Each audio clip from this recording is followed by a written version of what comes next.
Some winters do not merely come down from the sky.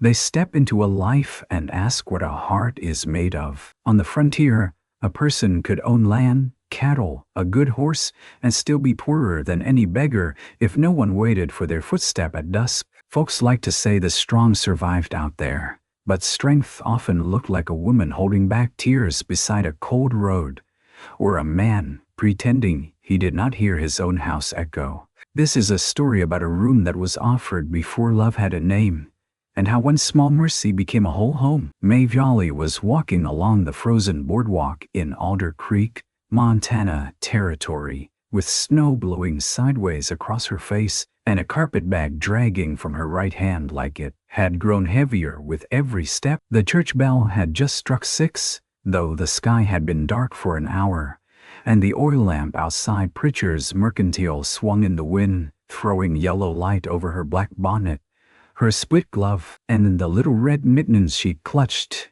in her left hand. The mitten belonged to her son, Silas, who was inside the livery stable wrapped in a horse blanket, shivering through a fever he had tried to hide until his lips turned pale. Maeve had stood first at the boarding house door.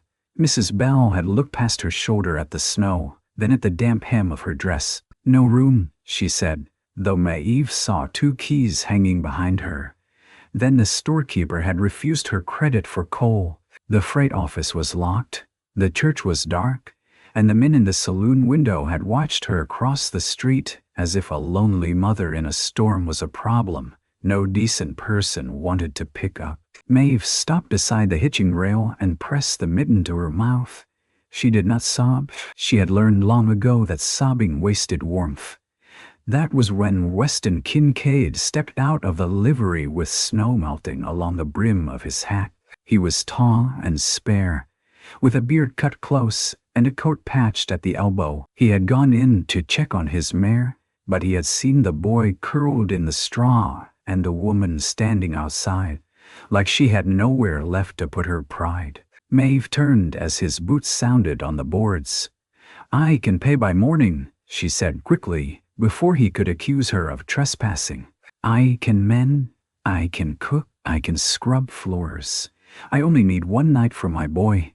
Weston looked at the red mitten in her hand. Then he looked toward the stable, where the wind slipped through the cracks and made the lantern flame tremble. "I have a spare room," he said. Maeve stared at him. He did not smile, and there was nothing easy in his face. "It's 7 miles out. Road's bad, but it has a stove and a bed. I don't know you." "No, ma'am. My boy is sick." I've got a daughter too. She's with Mrs. Henley at the wash house. She's 4. Her name is June." Weston gave a small nod, as though adding another weight to a wagon load. "Then we'd best get both children under a roof. Before we go farther, tell me where you are watching from tonight. If this story touches your heart, like it, share it with someone who loves frontier tales, and subscribe so you can come back for more quiet stories of courage, mercy, and love." Maeve did not move at first. Snow gathered on her shoulders. She was 28 years old, though the past year had put 10 more winters in her eyes. Her husband, Thomas Jolly, had died in a timber fall near Virginia City, leaving behind 2 children, a debt at a dry goods counter, and a folded promise from his cousin in Alder Creek that said, "Come north and I'll help you get started." But when Maeve arrived 3 days late because the stage broke an axle in a ravine, the cousin had gone east with a mining outfit. No one knew where. No one cared much. She had $2.14 sewn into the lining of her skirt, 3 biscuits hard as shale in her bag, a needle case, a cracked photograph of Thomas, a small Bible with pressed lavender between its pages, and a tin toy horse Silas refused to leave behind because his father had carved it with a dull knife during the last spring they were all together. That was all she owned in the world besides the children. Weston seemed to understand she was measuring the danger of him against the danger of the storm. He looked away first, giving her room to think. "My name is Weston Kincaid," he said. "My place is north of Cottonwood Draw.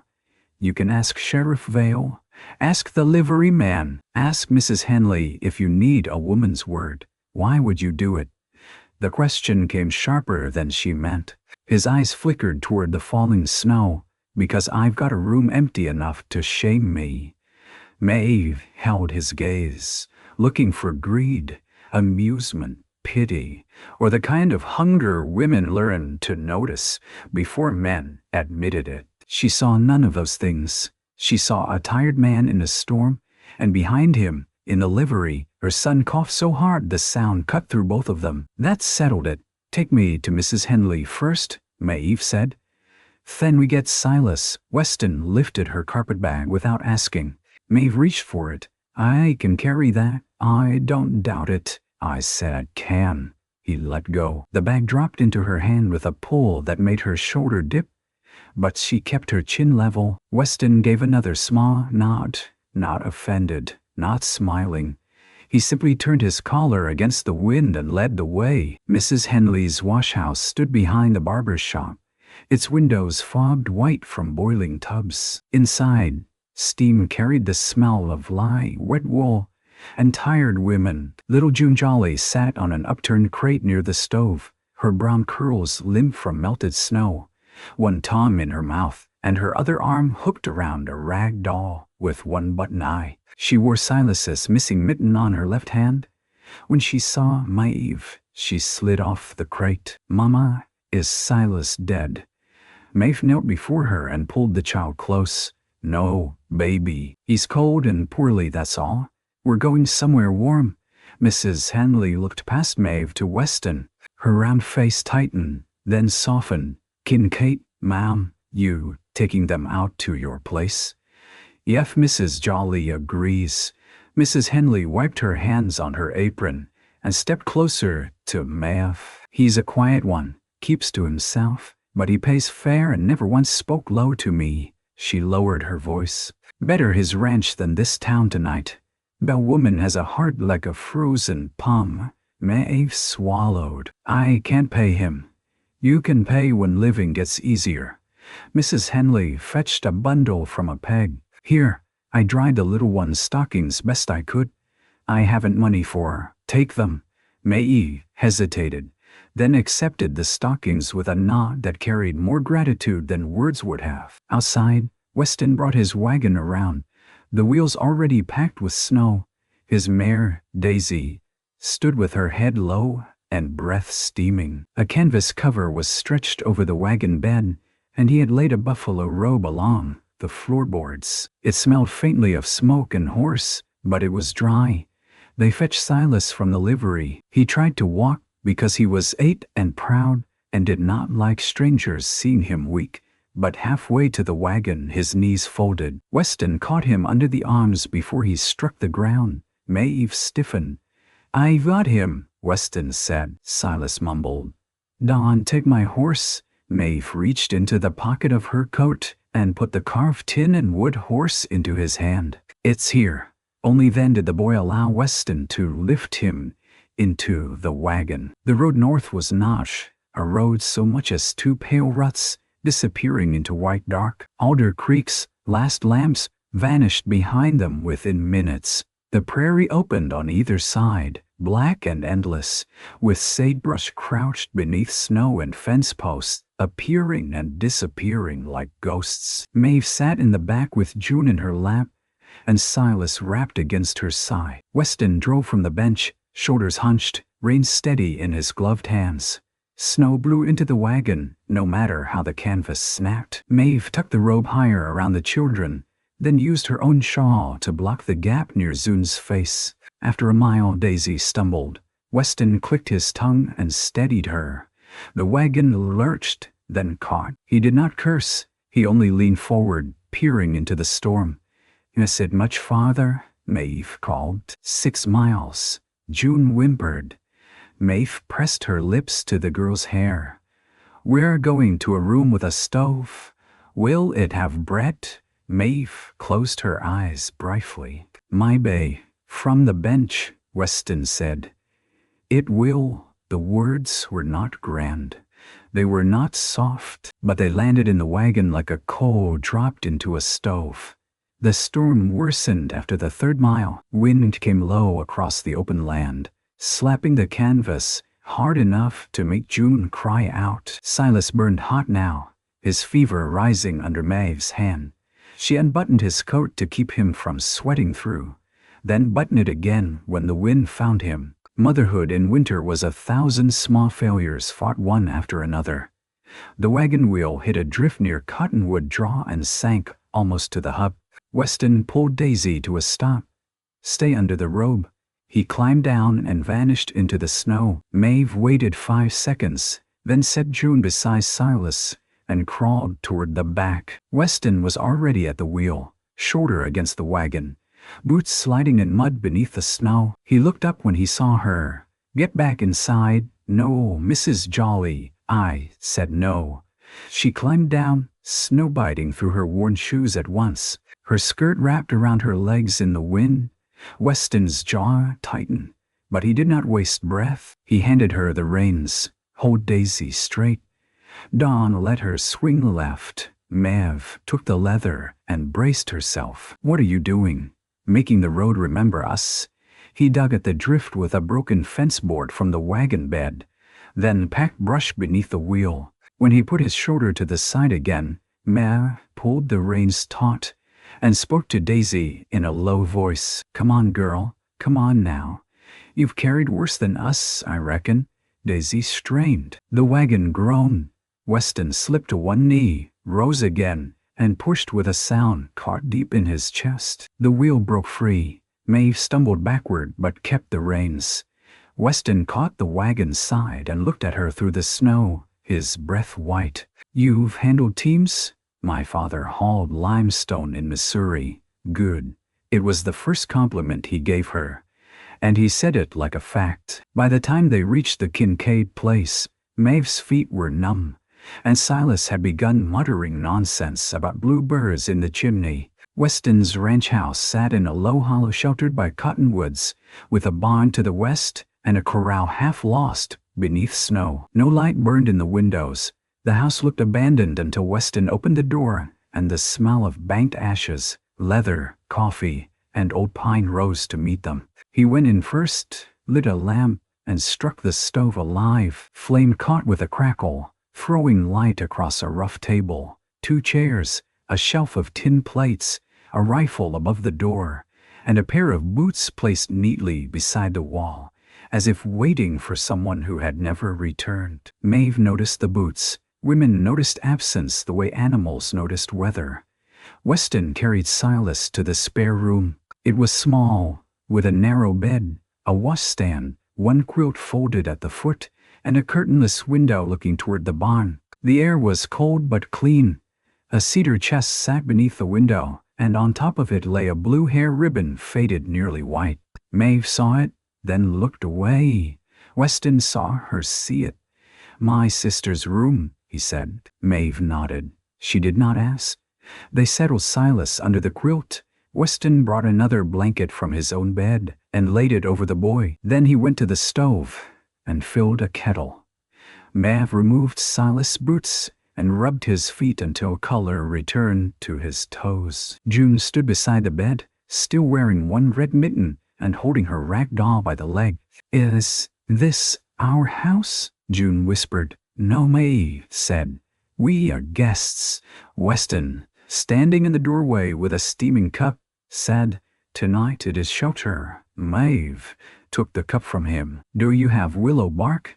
"In the barn chest, for horses, idiodo." He went without question. That first night did not leave room for awkwardness. Fever made its own rules. Maeve brewed willow tea, cooled Silas' face with cloths, coaxed him to swallow, and changed his damp shirt for one of Weston's old cotton undershirts that hung to the boy's knees. Weston kept the stove fed and carried water from the pump, though the handle froze twice beneath his palm. June fell asleep under the kitchen table, wrapped in Weston's coat, because Maeve had not noticed the child slipping down until her breathing turned slow. Near midnight, Maeve stepped out of the spare room and found Weston sitting in a chair by the stove, elbows on his knees, hands loose, eyes open. "You needn't stay awake," she said.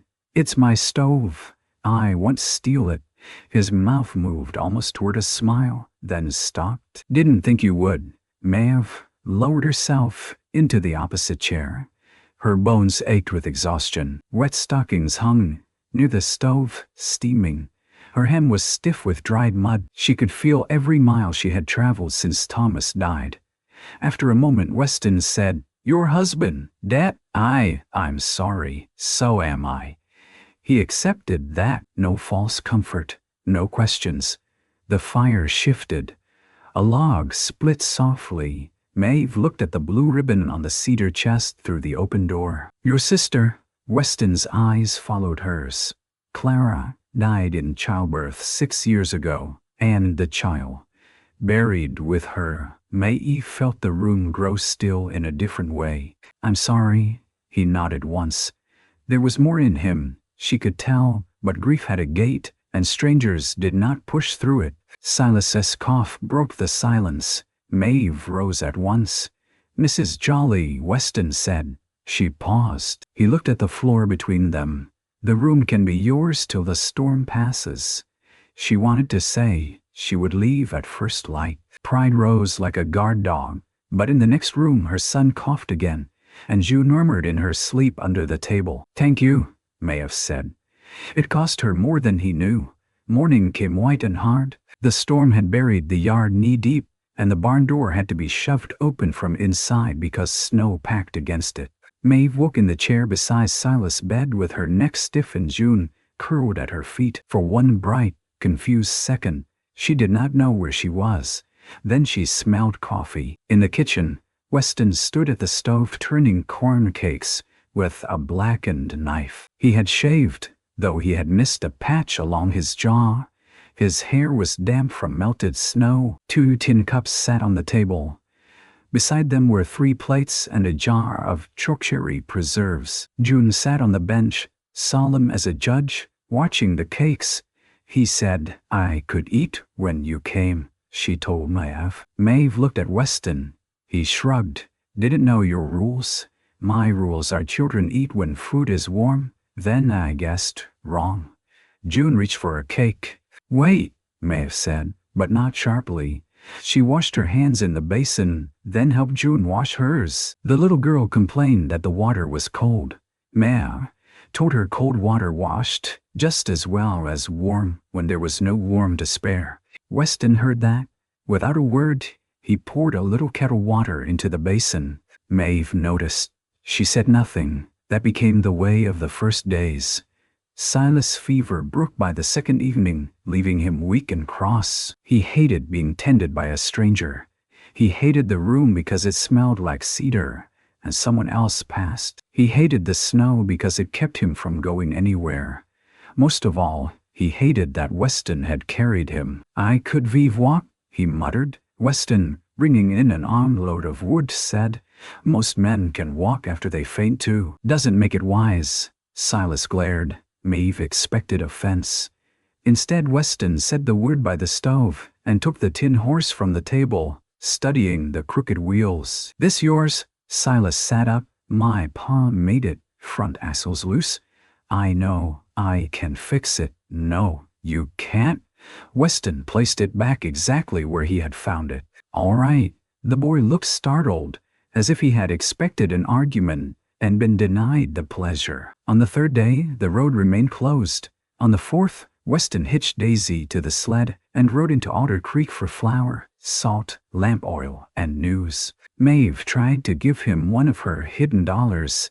He looked at the coin in her palm. "Keep that. I pay what I owe. You don't owe yet. I owe more every hour we stay." He looked past her toward the kitchen, where June was feeding crumbs to a barn cat that had invited itself inside. "Then cook supper." "I have. Then we're square for yesterday." "That is not how accounts work." "It is in this house." Maeve closed her hand around the coin. "I won't be kept." Weston's expression did not change, but something in his eyes did. No one said kept. The word hung there, ugly because both of them knew the world had many ways to make a woman pay for shelter. Maeve lifted her chin. "I'll work." "I," said cook. "I can do more than stir a pot." "I don't doubt it." There it was again, that plain confidence. It unsettled her more than doubt would have. While Weston was gone, Maeve cleaned the spare room from floor to ceiling. She took Clara's blue ribbon from the cedar chest, brushed dust from it, and placed it carefully in the top drawer rather than leaving it exposed to the children's curiosity. She scrubbed the washstand, shook the quilts, swept mouse droppings from the corner, and hung her shawl over the window to keep the draft off Silas. Then she turned to the kitchen. The Kincaid house had been cared for in the manner of a man determined not to die, but unconcerned with living. Flour was kept dry, tools were hung properly, ashes were hauled, and meat was salted, but the corners had gone gray. The curtains were gone or never had been. The table had knife scars and coffee rings deep as old grudges.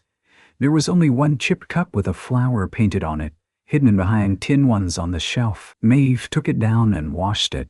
When Weston returned, stamping snow from his boots, the house smelled of beans, cornbread, and cinnamon. He stopped just inside the door. His eyes went first to the stove, then to the swept floor, then to the cup with the painted flower set at June's place. Maeve braced for him to say she had moved things.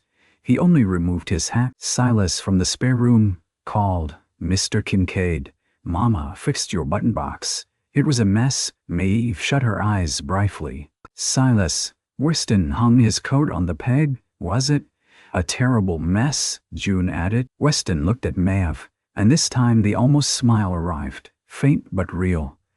"I'll try to bear the shame." At supper, Silas ate half a bowl of beans and asked for more cornbread. June fell asleep before finishing hers, cheek on the table, one small hand still holding the spoon. Weston reached to lift her, then stopped and looked to Maeve. "You my," she said softly. He carried the child to the spare room with the same care he used around a skittish colt. When he came back, he found Maeve washing dishes. "I can do that. So can I. You cooked, you bought flour. That makes us even for today." He picked up a towel and dried the plates anyway. The storm passed, but winter did not. The road opened into rutted mud by noon and froze again by dusk. Maeve knew she should leave. Pride told her so each morning when she folded the quilt. Fear told her so each night when she listened to a man's footsteps move beyond the thin wall. But Weston never came nearer than the doorway without asking. He never touched her, except to hand over a bucket or steady a chair. He slept in the main room beside the stove, leaving his own bed unused because the spare room had become hers and the children's. On the 6th day, she put on her bonnet after breakfast. Weston was outside, breaking ice from the trough. She found him near the corral, axe in hand, steam rising from his shoulders. "We'll go into town today," she said. He struck the ice once more before answering. "Road's poor. It's passable. For a wagon, my bay, I'll walk if I must." He turned then. Daisy pushed her nose against his sleeve, looking for oats. He rubbed the mare's forehead absently. "Where will you stay?" "I'll find work at Bell's boarding house. If she'll have me, she won't. At the wash house then. Mrs. Henley's got 3 girls already sleeping behind the tubs. I did not ask you to solve it." "No." The short word pricked her. Maeve looked out over the white pasture, where fence rails vanished under drifts, and the morning sun made the snow too bright to bear. "I am grateful. But grateful women are often mistaken for available women, Mr. Kincaid. I cannot have my name carried through town in dirty mouths. My children have little enough." Weston's face closed as if weather had moved across it. "You think I don't know that? I think men can afford not to know." He took the blow without flinching. Then he set the axe aside. "My sister Clara," he said, "came home after her husband left her. Belly big, ring gone, town full of talk. I was 23 and full of temper. I fought 2 men behind the feed store for using her name wrong, but I couldn't make women invite her to quilting, and I couldn't make the preacher's wife look her in the eye. She died thinking she had brought shame into my house." Maeve's anger quieted. Weston looked toward the ranch house. "That room stayed shut after. I told myself it was respect. Truth is, I was afraid of what opening it would ask of me. His words were plain, no decoration. They entered the cold air and stood there between them. Maeve's hands tightened inside her gloves. I am not your sister. I know. I am not a second chance for your grief. I know that too. What am I then? He held her gaze. A woman with 2 children who needed a warm room. It was the right answer because it did not reach for more. Maeve looked down at the snow crusted around her shoes. One sole had split near the toe. Weston noticed. She hated that he noticed. I will work for lodging, she said. Properly, written terms, until I can pay my way elsewhere. All right. You'll take wages from my labor against board. All right. And in town, you will say I am housekeeper to the Kincaid place. Nothing else. His jaw moved once. I'll say it, even when they laugh, especially then. So Maeve stayed, not as charity, not as rumor, as a bargain written that evening on brown wrapping paper from the Mercantile, with Weston's careful signature beneath hers. Maeve jolly to keep house, cook meals, mend clothing, tend poultry, and assist with accounts as needed, in exchange for lodging, food, and fair credit toward future wages. Weston wrote the word fair slowly, as though it mattered. Maeve read the paper twice before folding it into her Bible beside the lavender. Frontier life did not become gentle because an agreement had ink on it. The pump froze. The hens stopped laying. A coyote took one of the pullets on a moonlit night, leaving only feathers by the shed. Silas grew stronger and followed Weston at a distance, pretending not to be interested in chores. June attached herself to Daisy and fed the mare hay 1 strand at a time, until Weston said the horse would die of old age before she got a mouthful. Maeve rose before dawn. She shook ashes down, coaxed the stove, mixed dough, and measured coffee carefully because every spoonful cost money. She learned where Weston kept tools, how he liked the bacon sliced, which floorboard near the pantry squealed, and how the west window needed a folded rag to stop its rattle. Weston learned that Maeve hummed only when she forgot herself. He learned she could sharpen a knife better than he could. He learned she counted coins at night when the children slept and pressed her tongue to each one before putting it away. He learned she never ate the last biscuit unless someone placed it on her plate and looked away. So he began looking away. He also began leaving coffee at the back of the stove after breakfast. Not poured, not offered, simply kept warm. The first time May found it, she assumed it was forgotten. The second time, she drank half and said nothing. By the fourth time, she left the cup washed and upside down near his place. Silas changed in smaller, harder ways. At first he watched Weston with suspicion, especially when the man spoke to Maeve. He slept with a tin horse under his pillow. He asked every evening how much money they had, and whether they could leave if they needed to. Maeve answered honestly enough to comfort but not enough to frighten. One afternoon, Weston found Silas in the barn, trying to mend a broken harness strapped with thread. That won't hold, Weston said. Silas hunched over it. I know. You want rawhide. I don't have any. Weston took a strip from a peg and set it beside him. You do now? Silas did not thank him. Weston picked up a bridle and began oiling it at the next bench. After a long silence, he said, Your pa teach you harness work? He taught me some. Mine taught me wrong. I had to relearn. Silas glanced up despite himself. How can a pa teach wrong? By being drunk, the boy looked down quickly, unsure what to do with that truth. Weston kept his eyes on the leather. A man can be your father and still leave you repairs to make. Silas' fingers went still. My pa wasn't drunk, he said. I didn't say he was. He was good. I believe you. He died. I know. Silas swallowed. I couldn't help Mama lift the trunk after. I tried, but I couldn't. Weston set the bridle down. You were a boy. I'm still a boy, I.S. The honesty seemed to relieve him and wound him at the same time. Weston slid the harness strap closer. But this you can fix that evening. Silas brought the mended strap to Maeve, as if it were a gold watch. She praised the work, not the man who had helped. Weston, from the stove, pretended not to listen. In town, talk came as expected. Maeve went to Alder Creek every Friday with Weston's list and her own basket of mending. The first time she entered Pritchard's Mercantile as Kincaid's housekeeper, the storekeeper looked over his spectacles and said, "Didn't figure Weston Kincaid for needing female help." Maeve placed flour, beans, and lamp wicks on the counter. Most houses do better when someone remembers corners. A man by the Cracker Barrel snorted. Mr. Pritchard's wife, thin as a broom handle, leaned from behind shelves of calico. Must be a lonely arrangement out there. Maeve looked at her calmly. Winter is lonely for most creatures, Mrs. Pritchard. That is why decent ones make shelter. Silence followed. The kind that means a woman has spoken too plainly to be called rude by anyone with sense. Weston came in carrying a sack of oats over one shoulder. He heard the last sentence. His eyes moved around the room, taking in the lifted brows, the half-smiles, the eager cruelty waiting for a place to land. Pritchard cleared his throat. "Kincaid, you running a charitable home now?"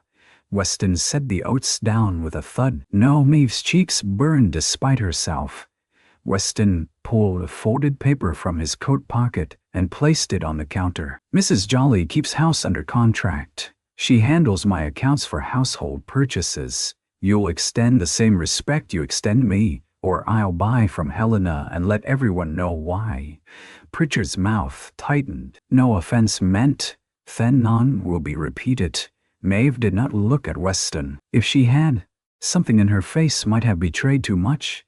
On the ride home, the wagon rattled over frozen ruts. Silas and June sat in back among supplies, June singing nonsense to her doll, while Silas examined a new awl Weston had bought for general use and placed near the boy without ceremony. Maeve sat beside Weston on the bench because the sacks left no room behind.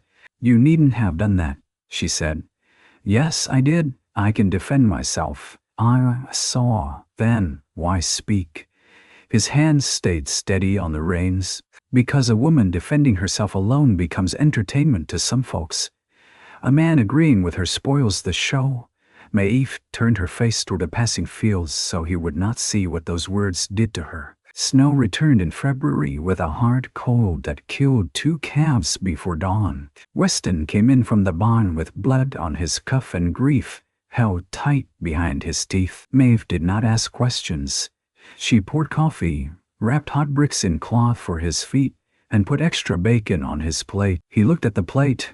"Too much? You've been out since 3.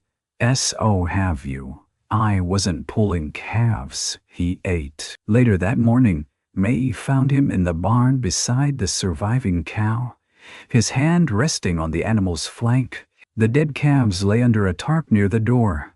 Men often hid tenderness around animals because animals did not gossip. "Shall live?" Maeve asked. "My bay? That means yes if the Lord has manners." He looked at her, surprised, then gave a quiet breath that almost became laughter. Maeve carried the bucket closer. "Tell me what to do. You don't have to stand in here." "I know." They worked together until noon, rubbing the cow down, changing straw, heating mash, and checking the weak calf Weston had carried into a stall near the lamp. Maeve's hands numbed. Weston noticed and handed her his gloves. "What about you?" "My hands are ugly already." "Why, so are mine." He looked at her red knuckles, the small scars from needles, burns, and winter cracks. "No," he said. "One word, nothing more." Maeve pretended not to hear it, but the warmth that rose in her face had nothing to do with the barn. That night the weak calf lived. June named him Button because his eyes were black and round. Silas claimed the name was foolish, then slipped into the barn at dawn to check whether Button was breathing. Small things began to gather in the house. Maeve stitched curtains from a worn flour sack and a length of faded blue cloth found in Clara's cedar chest. She asked Weston before cutting it. "It's yours," he said. No, it was hers. He stood with the cloth in his hands for a long moment. She would have liked the room warm, so Maeve made curtains. June picked dried grasses and put them in a chip jar on the table. Silas built a shelf beside the stove for kindling.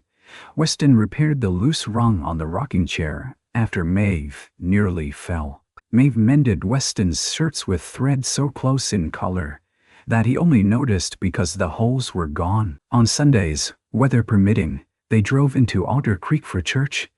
Maeve sat with the children on one side of the aisle, and Weston sat 2 pews behind, because propriety had its own furniture, and they used it carefully. But when Mrs. Pritchard once shifted away from June as the child climbed onto the bench, Weston rose, came forward, and sat beside Silas without a word. After that, no one shifted.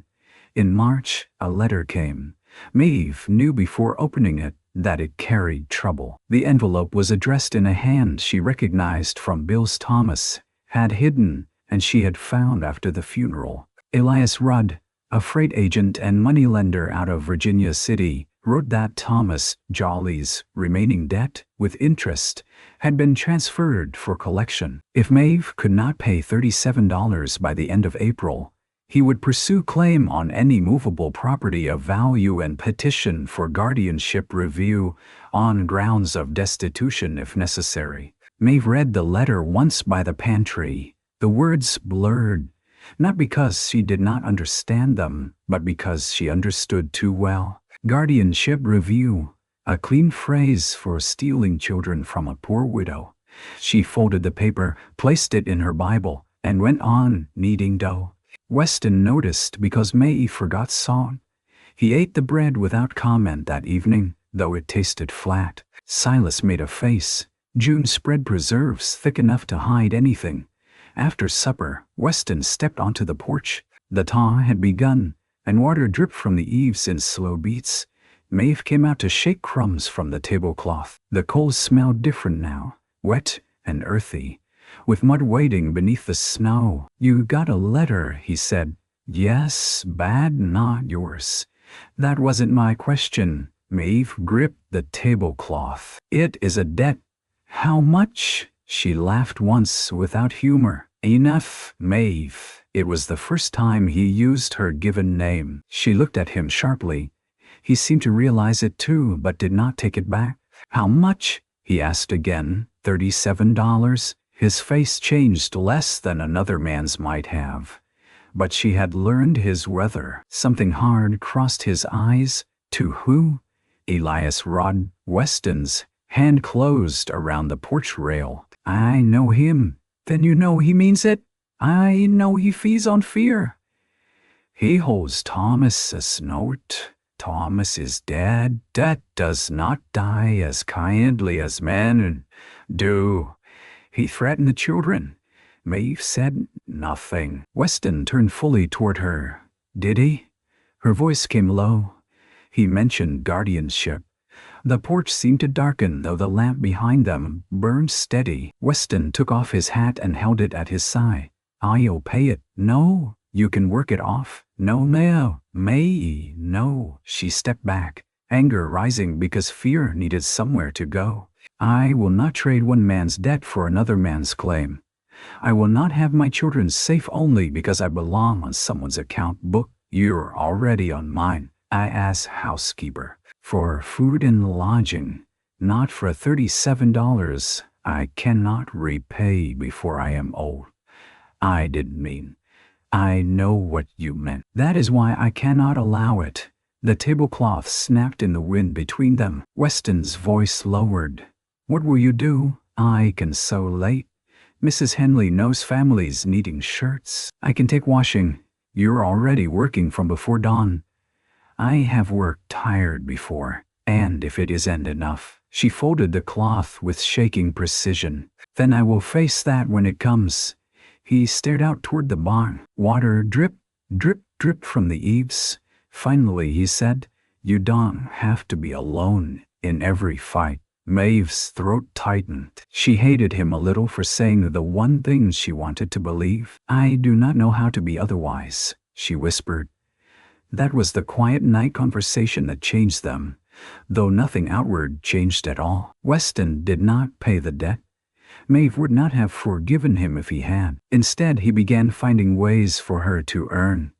He brought home 2 feed sacks of mending from bachelors at the mine camp. He asked her to look over his ranch accounts, because numbers came easier to her than to him. She found that Pritchard had overcharged him twice on salt pork and once on nails. Weston rode into town and came back with a difference in coin, setting it on the table by her hand. "Your work," he said. Maeve looked at the coins. "You would not have noticed." "No. Then you should pay closer attention. I hired someone for that." She almost smiled. Mrs. Henley sent washing. The sheriff's wife sent curtains to be altered. Even Mrs. Bell, tight-lipped at the boarding house, sent 2 torn pillowcases through a neighbor rather than come herself. Maeve worked by lamplight after the children slept, needle flashing in and out, shoulders aching. Weston began sitting at the table too, repairing tack or carving pegs, keeping quiet company without asking for conversation. Sometimes he filled her cup with coffee. Sometimes she pushed his spectacles closer when he misplaced them beside the ledger. The lamp made a circle around them, and beyond it the house breathed with sleeping children, banked fire, and the tick of towering walls. One night, long after Silas and June were asleep, Maeve pricked her finger and drew a bead of blood. Weston looked up. "Enough for tonight, $6 more. You need your eyes, I need my children." He set down the harness buckle. "They're asleep in the next room, for now." His jaw tightened, but he rose and came around the table. Maeve thought he meant to take the sewing. Instead, he knelt by the stove and added wood, then placed the kettle on. "She washed his back," he said quietly. "When Clara came home, I thought keeping the door shut against talk was protection. I didn't know shame grows best in closed rooms. I should have taken her into town myself, sat beside her, let them choke on it." Maeve's needles stilled. Weston stayed crouched by the stove. "I won't make that mistake twice." "She was not your mistake." "No, but my silence was." Maeve looked down at the cloth in her lap. It was a child's Sunday dress, hem let out for spring. "Thomas was kind," she said, "but he was hopeful in a way that cost money. He believed next week would save this week. I loved him. I was angry with him. Both are true." Weston did not turn, but she saw his head bow slightly. "I found the debts after the burial," she continued. "I sold our bed, then the cow, then my wedding ring. Silas saw the mark it left on my finger and cried like I had cut myself." The stove door creaked shut. Weston stood. "Is that why you won't take help?" Maeve gave a tired smile. "I have taken help. I am sitting in your house. You know what I mean." "Yes." She wrapped thread around her finger, then unwound it. "If I lean too hard, and the thing holding me breaks, I do not fall alone. I take them with me." Weston came back to the table but did not sit. "Then don't lean on a thing. Lean on a man who knows what it costs." She looked up. His face was shadowed by lamplight, rough and serious, and more frightened than his voice allowed. He said no more. It was a line that said less than it meant, and because he did not reach for her hand, Maeve felt its weight all the more. April brought mud deep enough to swallow wagon wheels, and a wind that smelled of grass not yet visible. The creek rose, fences leaned. The hens began laying again, and June carried eggs in both hands with the solemn care of a church offering. Silas followed Weston openly now. He learned to curry Daisy, drive a nail straight, and spit like a ranch hand, though Maeve put a stop to that last lesson with one look. Weston fixed the boy's tin horse and added a tiny leather tail. Silas pretended it was foolish, then slept with it under his pillow again. For Maeve, hope came harder. Each coin she saved went into a blue jar beneath a loose floorboard in the spare room. By April 20th, she had $29.60. She wrote Elias Rudd, asking for more time. No reply came. On April 26th, Rudd arrived in Alder Creek. He rode in on a black horse with silver on the bridle and mud up to the stirrups. He wore a city-cut coat and a smile that made women check their purse strings. Maeve saw him first through the mercantile window while buying yeast. Her hand tightened around the paper packet until it tore. Weston was at the blacksmith's, arranging a wheel repair. Silas and June were with Mrs. Hanley. Rudd entered the store with his hat in hand and his eyes already on Maeve. "Mrs. Jolly," he said warmly, "you have been difficult to find." Pritchard looked up with interest. Two miners near the stove stopped talking. Maeve straightened. "Mr. Rudd, I wrote. I received it. And yet no payment. I have most of it." Most is a word poor people use to comfort themselves. Her cheeks burned, but she held his gaze. "You will have all when I have all." He stepped closer. "Your husband signed legal paper. Sentiment does not alter ink. My husband is buried. Not a pity, but not a payment." Behind the counter, Mrs. Pritchard pretended to arrange ribbons. Rudd's voice softened in a way meant to sound kind to witnesses. "I am told you are living at the Kincaid Ranch under an arrangement some might call uncertain." Maeve felt the room lean in. "My employment is contracted. So I hear." His eyes flicked over her dress, her mended cuff, the yeast dust on her glove. "But a widow with 2 minor children, no property, no blood kin in the territory, and residence dependent upon an unmarried man, is a fragile case before a judge. I would hate to see your children placed where stability can be guaranteed." The yeast packet split in her hand, granules scattered on the floor like pale sand. Maeve did not bend to clean them. "You will not speak of my children as coin," she said. Rudd smiled. "Then don't make me collect them like debt." A chair scraped. The miners looked at the stove. Pritchard found sudden interest in his ledger. Maeve's heart beat so hard she could hear it in her ears. She thought of Silas trying to lift the trunk, June asking if he was dead, the spare room, the blue jar. Weston's coffee kept warm. She turned to leave because if she stayed, fear might show. Rudd caught her wrist, not hard enough to bruise in front of witnesses, just enough to claim. Maeve froze. The mercantile door opened. Weston stood in the doorway with mud on his boots and blacksmith soot on one sleeve. He saw Rudd's hand on Maeve before he saw her face. "Let go," Weston said. Rudd did not. "This is a private matter." Weston walked in slowly. No rush, no shouting. "That made it worse," I said. "Let go." Rudd released Mal and lifted both hands slightly, smiling for the room. "No harm meant. You frontier men do enjoy drama." Weston came to stand beside Maeve, not in front of her. "Mrs. Jolly, do you want to leave?"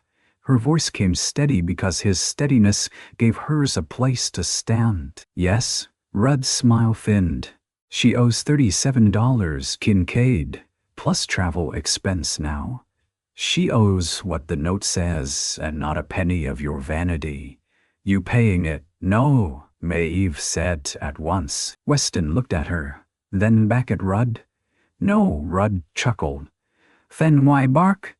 Weston reached into his coat and withdrew a folded paper, the brown wrapping paper contract. He placed it on Pritchard's counter. "Mrs. Jolly is employed at my ranch for fair wages and board. Her children are housed, fed, and under her care. Sheriff Vale has seen the contract. Reverend Pike has seen the children in church. Mrs. Hanley can testify to her earnings. You threaten guardianship again without cause.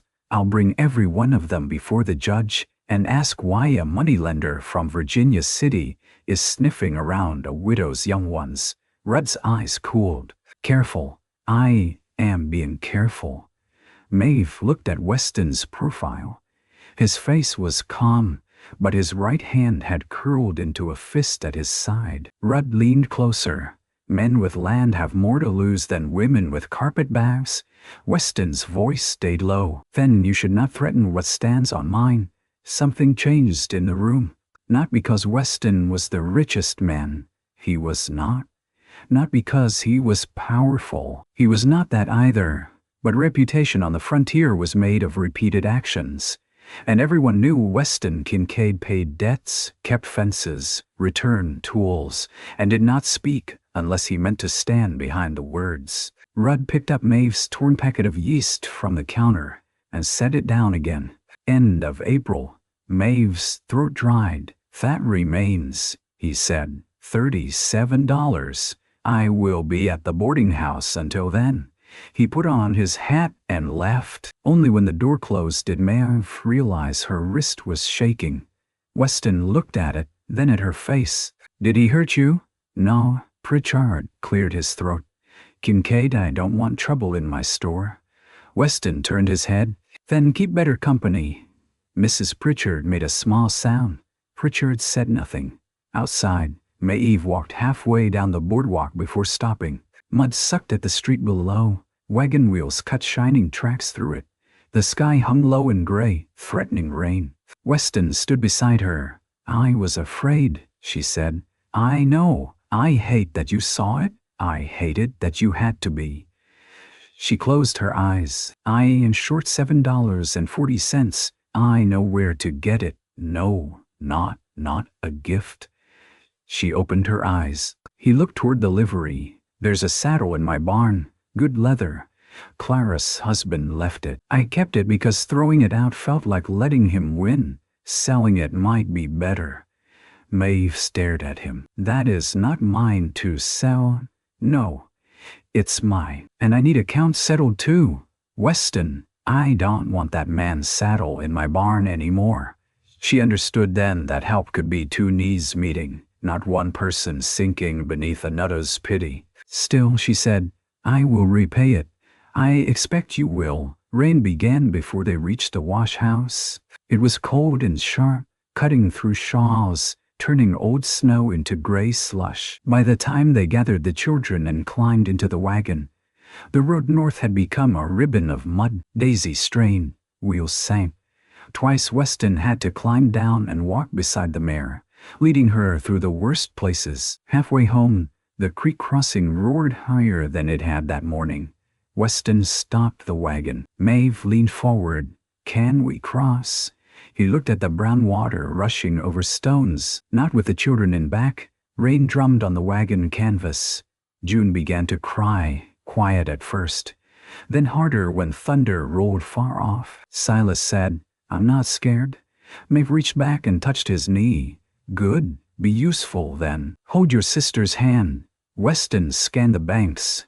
There is an old line cabin east, might be half a mile. We wait there. The line cabin was barely more than logs, mud chinking, and a roof that leaked in 3 places. But it had a hearth and a door that shut. Weston carried June through the mud, then came back for supplies. Maeve carried blankets and the packet of yeast, now useless and damp. Silas carried the coffee tin with both hands, proud to have been trusted with something that mattered. Inside, Weston started a fire from dry shavings he kept in a tin under the hearthstone. Maeve silently blessed whatever lonely habit had taught him to prepare for bad weather. The children huddled near the flames. Rain rattled on the roof like thrown gravel. They spent the night there because the creek kept rising. Maeve hung wet stockings near the fire. Weston set his hat under one leak and a tin plate beneath another. Silas laughed when drops hit the plate and made it ping. June fell asleep against Maeve's lap, tomb in mouth. There was little food, jerky, 2 apples, cold cornbread, and coffee. Maeve divided the bread, giving the larger pieces to the children. Weston broke his in half and placed part near her hand. I saw that, she said. I hoped you would. I don't want your portion. I know. Then why? He took a sip of coffee. Because wanting and needing are not always kin. She looked at the bread, then ate it. Later, when the children slept wrapped in the buffalo robe, Maeve and Weston sat near the hearth, listening to rain and floodwater. The cabin smelled of wet wool, smoke and mud. The firelight made Weston's face look older, showing the lines grief had carved and work had deepened. "I thought of leaving," Maeve said. "When?" After Rudd touched my wrist. "I thought if I ran before the end of April, maybe he would chase me instead of going to court." Weston's gaze sharpened. "With the children?" "Of course with the children. In this weather." "I was not thinking clearly. You were thinking alone." She pulled her shawl tighter. "There might be no difference." He leaned forward, forearms on knees. For a while he said nothing. Then he stood, crossed to his saddlebag, and took out a small cloth bundle. He untied it and placed a ring in his palm. Maeve went still. It was a woman's wedding ring, plain gold, worn thin at the back. "Clara's," he said. "She gave it to me before she died. Said she didn't want to be buried wearing a lie." Maeve's voice softened. "Why show me?" "Because I nearly sold it once, after she died. I rode all the way to town, then turned back. Couldn't do it." He closed his fingers around the ring. "Selling that saddle is easy. This wasn't.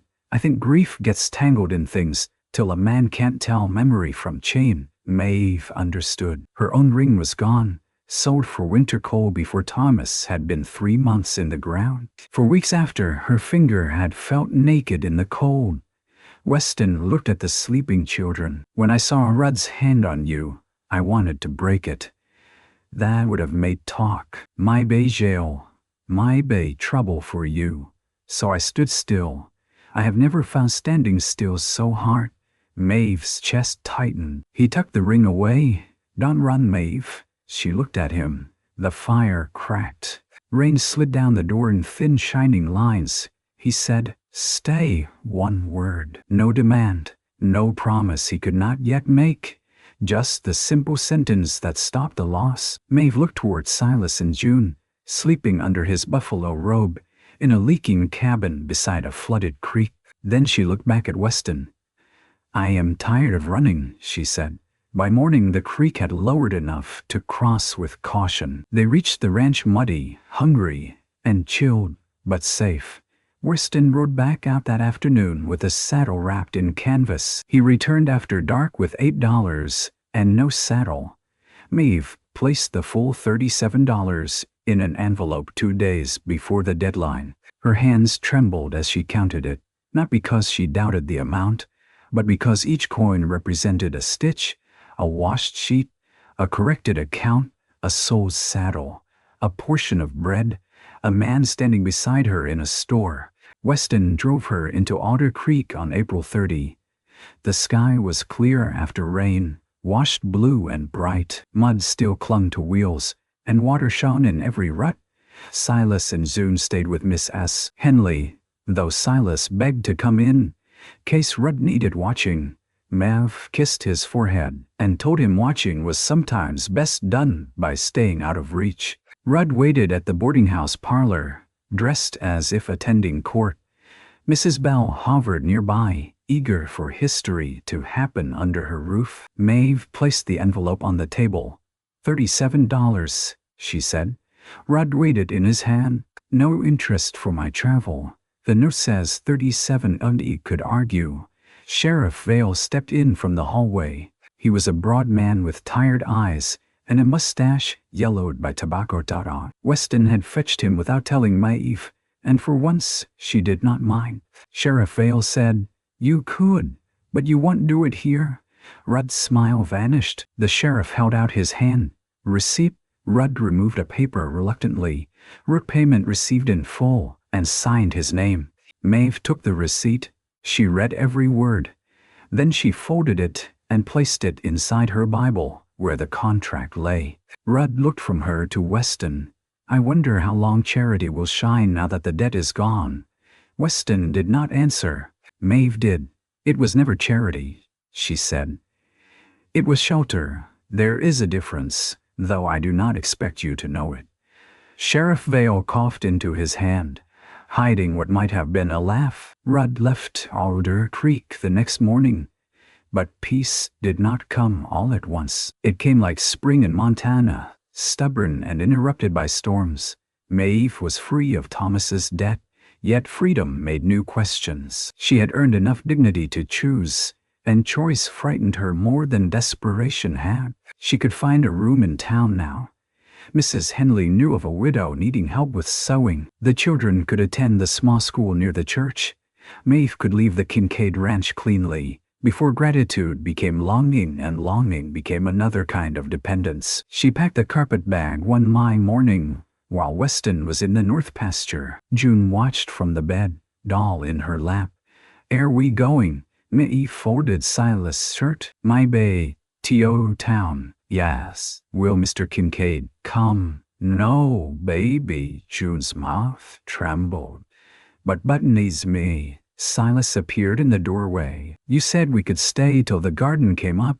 "I said we would see. The peas aren't up." "Silas, he needs us too," the boy said. Maeve stopped folding. "He don't say it," Silas went on, face red with the effort of speaking what children often understand first. "But he eats better when you cook, and Daisy likes June, and he don't sit outside so long after supper now. He needs us." Maeve sat on the edge of the bed. Need is not the same as right. Silas looked at the carpet bag. Was it wrong when he had a spare room? No. Then why is it wrong if we still need it? Because I have begun to love the sound of his boots at dusk, she thought. Because I look for his cup beside mine. Because when he says my name, I remember I am more than a widow, more than a mother, more than a debt paid, and a scandal survived. Because if I stay and he changes his mind, I do not know how to gather the pieces of myself in front of you. But children deserved simpler answers. I have to make sure we stand on our own feet, she said. Silas looked down at his boots, one patched by Weston, one by Maeve. Seems to me feet still need floors. Weston returned at noon and found a carpet near the door. He stopped in the kitchen. Maeve stood by the stove, stirring soup that did not need stirring. June had been crying. Silas was outside, chopping kindling with more force than skill. Weston took off his hat slowly. "You're leaving. I think it is time." He looked at the bag, then at the curtains she had sewn, the shelf Silas had built, the jar of prairie flowers June had placed on the table, the extra cup set near the stove. "When?" "Tomorrow, if the weather holds." Outside, wind moved through cottonwood leaves, newly green and trembling. Weston set his hat on the table. "Did I do something?" "No." "Did the children?" "No." "Then why?" Maeve's hand tightened around the spoon. "Because the debt is paid." He waited. "And because people will talk again. They never stop. And because I can earn in town. Yes. And because this house is yours." Weston looked around as if seeing the room not as ownership, but as evidence. It was. The spoon stilled. He stepped closer but left space enough for her to refuse him. "Maeve, I don't want a housekeeper." Her heart lurched. He saw the fear flash in her face and spoke quickly, carefully. "I don't mean leave. I mean, I don't want to pretend that is all you are to me." The stove popped. Soup simmered. Maeve's voice came faint. "Do not say things out of pity. I'm not that kind. Loneliness, then. I know loneliness. This isn't it." She turned away, gripping the edge of the stove with a cloth. "You don't know what you're asking." "I'm asking nothing yet." "Then, what are you doing?" He looked at the spare room door, open now. No longer Clara's untouched tomb. No longer only Maeve's refuge, but a room where children had slept through fever, where curtains stirred, where a blue jar had hidden coins, where a woman had learned to breathe again. "I'm telling you, the room is not spare anymore," he said. Maeve covered her mouth with one hand. Weston did not move. "I would marry you," he said. Voice rougher now, not to settle talk, not to own your children, not to collect gratitude. "I would marry you because this house has become itself with you in it, and because I want Silas' tools by the barn, and June's doll on Daisy's manger, and your Bible on that shelf, and your coffee cup beside mine. But if you don't want that, I'll drive you to town tomorrow and speak well of you every Sunday of my life." It was not a grand speech, though it was the most words she had ever heard him spend at once. It did not ask her to be rescued. It gave her a door and did not block it. Maeve wept then, silently, angrily, because she had meant to remain composed.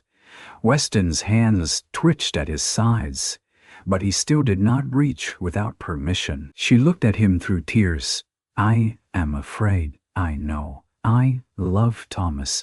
I know I still get angry with him. I know my children come first. They should. I will not be small in my own house."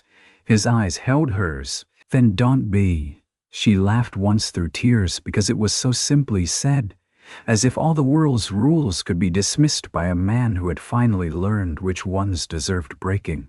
"I need time," she whispered. Weston nodded. "Take it here or in town, but take it knowing." Maeve did not leave the next day. She unpacked the carpet-bag before breakfast, while June danced barefoot on the cold floor, and Silas pretended he had never been worried. Weston came in from the barn and saw the bag empty on the bed. He said nothing. He only placed a small paper packet on the kitchen table. Maeve opened it. "Pea seeds for the garden," he said. "Peas are late, then they'll have to be stubborn." She looked at him, and something warm and shy passed between them. The proposal, if it could be called that, remained between them, like a lamp turned low. Maeve did not answer for 3 weeks. During those weeks, Weston did not press. He took supper with them, worked fences with Silas, let June put flowers in Daisy's mane, and asked Maeve's opinion on selling 2 steers early. He listened when she said no, and explained why holding them might bring a better price after summer grass. He followed her advice. When the price rose, he placed the extra money in a jar labeled household, and told her she had earned half the increase. "You cannot keep paying me for thinking," she said. "I'd be poorer if you stop." The garden went in behind the house, near the south wall, where sun held longest. Maeve turned soil with a hoe, while Weston broke larger clods with a spade. Silas planted beans too close and had to redo them. June buried 3 buttons because she wanted button flowers. Weston marked the place with a stick and told her they would watch.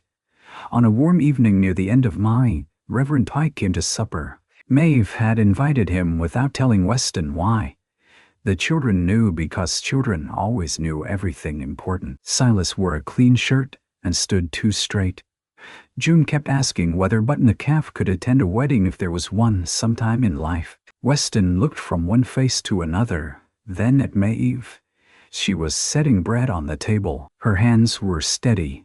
After the meal, while the children chased fireflies near the porch and Reverend Pike admired the repaired fence, Maeve stood beside Weston under the cottonwoods. The sky was lavender over the hills. The air smelled of damp earth, wood smoke, and the first green promise of summer. "I have conditions," she said.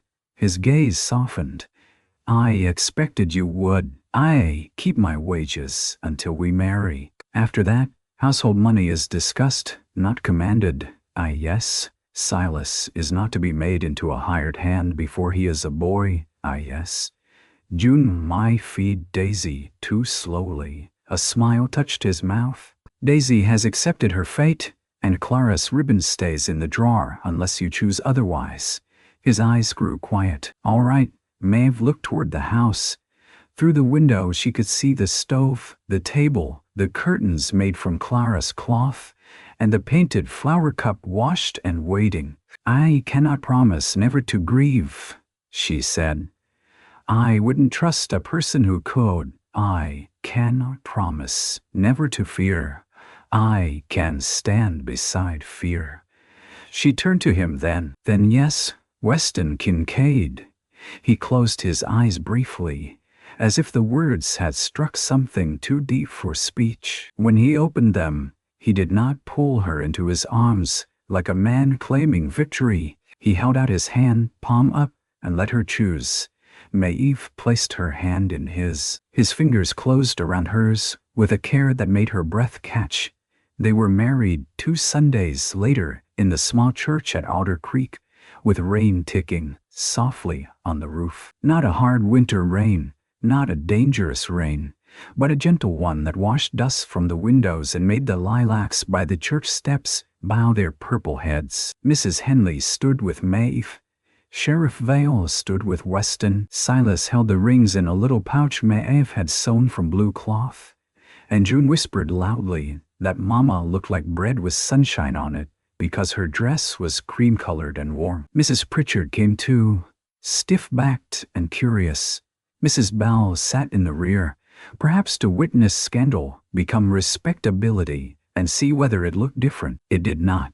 It looked like a widow with work-rough hands standing beside a rancher who had once mistaken silence for strength and had learned better. When Reverend Pike asked who gave Maeve, Silas stepped forward before anyone could stop him. "She gives herself," he said, chin lifted. The church went still. Maeve's eyes filled. Weston looked down at the boy, and pride moved across his face like sunrise. Reverend Pike, to his credit, nodded. "So she does." Afterward, there was no grand feast, only coffee, cornbread, beans, chokecherry preserves, and a cake Mrs. Hanley had made with more determination than sugar. But folks ate well, and no one dared speak Maeve's name low. Weston saw to that without a word, standing beside her while she poured coffee, his shoulder near but not crowding, his ring plain on his hand. That summer, the Kincaid Ranch changed in ways travelers could see from the road. Curtains moved in clean windows. A garden climbed a south wall, peas late but stubborn, beans curling up poles, and 3 button flowers that turned out to be weeds June loved too fiercely to pull. The fence near the lane stood straight after Silas and Weston repaired it together. Hens scratched near the shed. Daisy grew round from June's offerings and patient from love. Inside, the spare room became the children's room. Weston built a second bed for June, and Maeve stitched quilts from old shirts, flour sacks, and 1 square of blue cloth that Weston cut himself from Clara's store, with hands that trembled only once. Clara's ribbon, no longer hidden, was tied around the handle of the cedar chest, not as a wound kept open, but as a memory allowed air. Maeve moved her Bible to the shelf in the main room. The receipt from Elias Rudd stayed folded inside it, not because she wished to remember him, but because she wished never to forget the day fear lost its authority. The brown paper contract stayed there too, worn at the folds, proof that dignity had been written down before love was spoken. Autumn came cold and windy. Silas learned sums well enough to catch Pritchard's shorting change at the mercantile, and announced it so clearly that half the town heard. June started school and cried the first morning until Weston promised Daisy would not forget her. Maeve took in less sewing, but kept the household accounts with sharp eyes and a fair hand. Weston laughed more, though quietly, as if learning the habit from the children. And when the first snow returned in November, it did not find Maeve jolly standing alone beneath a swinging mercantile lamp with a red mitten in her hand. It found Maeve Kincaid at the stove, turning bread from the oven while coffee waited hot at the back. It found Silas asleep in a bed he trusted, one arm flung over the mended tin horse. It found June curled beneath a quilt, her rag doll tucked beside her, one red mitten still saved in the cedar chest, because some objects outlive the sorrow they came from. Weston stood on the porch a while that evening, watching snow gather on the rail. Maeve came out with his coat before he asked for it, and set a cup of coffee in his hand. "You'll freeze," she said. "I was remembering." She stepped beside him. "The night in Alder Creek?" He nodded. The yard lay quiet under the falling white. The barn window glowed. Daisy shifted inside. Smoke rose steady from the chimney and disappeared into the dark. Maeve slipped her hand into his. "You said you had a spare room." He looked down at her, and the old loneliness in his eyes was only a shadow now, not a home. "I was wrong," he said. She leaned her shoulder against his arm. Behind them, the house held its warmth. Bread cooling on the table, curtains drawn, children breathing easy. A stove alive with fire, and a room that had once been empty now filled with the proof that mercy, when given humbly, can become the first wah of a home. Snow kept falling over the Montana dark, but it no longer had the power to leave either of them alone.